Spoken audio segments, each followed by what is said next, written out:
प्रधानमंत्री नरेंद्र मोदी की अध्यक्षता में आज एक बड़ी महत्वपूर्ण मीटिंग हुई है। इसमें लॉकडाउन के जो बाद उभरे हुए हालात हैं और 3 तारीख के बाद किस तरह के कदम उठाए जाने चाहिए केंद्र सरकार की ओर से, इस पर मंथन हुआ है। कई केंद्रीय मंत्री इसमें मौजूद थे, शीर्ष अधिकारी इस बैठक में मौजूद थे। 3 मई के बाद की रणनीति पर विस्तार से चर्चा हुई है। सूत्रों के मुताबिक बैठक में रेलवे और विमान सेवा को लेकर भी चर्चा हुई है और अमित शाह इसमें मौजूद थे, गृह मंत्री, रेल मंत्री पीयूष गोयल इसमें शामिल थे, कैबिनेट सचिव राजीव गौबा भी शामिल रहे और यह बताया जा रहा है कि शाम को एक बार फिर से मीटिंग होगी। तो लॉकडाउन पर लगातार मंथन जारी है। क्या कुछ इस मीटिंग से अभी निकलकर सामने आ रहा है, ताज़ा जानकारी दे रहे हैं मेरे सहयोगी समीर दीक्षित जो इस वक्त जुड़ चुके हैं मेरे साथ। समीर, बताइए क्या कुछ निकला अब तक मीटिंग से?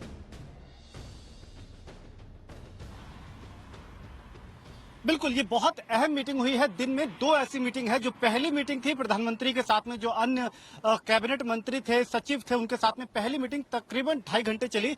11 साढ़े 11 बजे इस मीटिंग की शुरुआत हुई और पूरे मीटिंग का जो मेन फोकस था वो ये था कि लॉकडाउन के आगे का स्वरूप क्या रहने वाला है और दूसरा ये कि देश में बस, रेलवेज और हवाई जहाज को चलाने को लेकर के आगे की नीति क्या रहने वाली है। तो इस पर काफी देर चिंतन मनन हुआ, काफी डिस्कशन हुआ और अब जो है अगली बैठक जो शाम को होने वाली है, सूत्र बताते हैं तकरीबन 4 साढ़े 4 बजे ये जो दूसरी मीटिंग होगी प्रधानमंत्री के साथ में बाकी और मंत्री और अधिकारी मौजूद रहेंगे, उसमें अंतिम फैसला लिया जाएगा और लॉकडाउन का अगला स्वरूप क्या होगा इस पर भी अंतिम फैसला लिया जाएगा। और ये जो सबसे बड़ा सवाल है कि क्या देश में हम आने वाले दिनों में ट्रेन को चलते हुए, हवाई जहाज को चलते हुए देखेंगे, तो वो जो सवाल है उसका जवाब भी इस अहम मीटिंग के बाद निकलता हुआ सामने आएगा।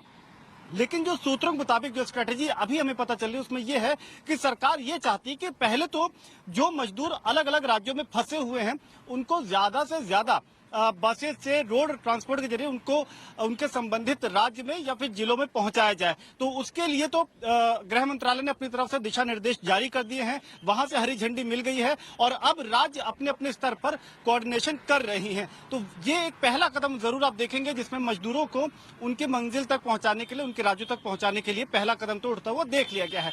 लेकिन अब रेलवे पर निगाहें टिकी हुई हैं क्योंकि सूत्रों के मुताबिक ये पता चल रहा है कि रेलवे ने अपनी तरफ से तो तैयारियां करी हुई हैं, यानी कि रेलवे के पास हजारों की संख्या में कोचेज हैं जिनको बतौर स्पेशल ट्रेन चलाया जा सकता है। लेकिन उसके लिए 2 चीजें बहुत जरूरी हैं। पहला तो ये है कि अगर 2 राज्य, यानी कि ट्रेन जहां से चलनी है और जहां पहुंचनी है, अगर दोनों ही राज्यों से स्पेशल रिक्वेस्ट मिलती है तो उसी हालात में ट्रेन चलाई जाएगी। और दूसरा जो सबसे जरूरी है कि जितने भी जरूरी नियम हैं, मसलन सोशल डिस्टेंसिंग, क्वारंटाइन फैसिलिटी, इन सभी का जब पूरी तरीके से बंदोबस्त होगा, फैसिलिटी होगी, तभी ट्रेन को चलाया जाएगा।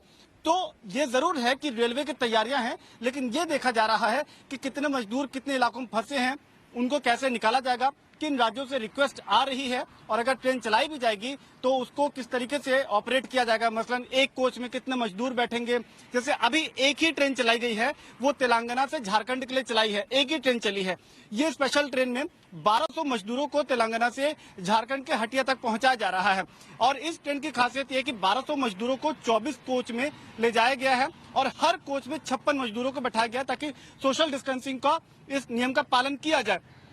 कुल मिलाकर के अगर आप सरकार की स्ट्रेटेजी देखें और हर एक कदम को अगर आप देखेंगे तो सरकार अब धीरे धीरे कोशिश ये करी है कि जनजीवन को सामान्य पटरी पर लाया जाए, पहला, और दूसरा ये कि आर्थिक गतिविधि को भी वो पहिया घुमाया जाए। तो अब मजदूरों को लाने ले जाने के लिए, जनजीवन को सामान्य बनाने के लिए कदम उठाया जा रहा है, जिसमें पब्लिक ट्रांसपोर्टेशन को कैसे चलाया जाएगा इस पर अंतिम फैसला अगली बैठक जो शाम को होने वाली है, जिसमें प्रधानमंत्री सभी मंत्रियों के साथ में फाइनल कॉल लेंगे, उस पर होना है। और लॉकडाउन का अगला स्वरूप क्या होगा, यानी कि लॉकडाउन की समीक्षा पर भी मुहर लगेगी कि आखिर उसका अगला चरण क्या होगा। इसमें आपको बहुत जरूरी ये बता दूं कि जो अभी स्वास्थ्य मंत्रालय केंद्र की तरफ से जो हमें गाइडेंस मिली है, या ये कह सकते हैं कि जो स्वरूप अभी नजर आ रहा है, पूरे देश को 3 जोन में विभाजित किया है, रेड, ऑरेंज और ग्रीन जोन।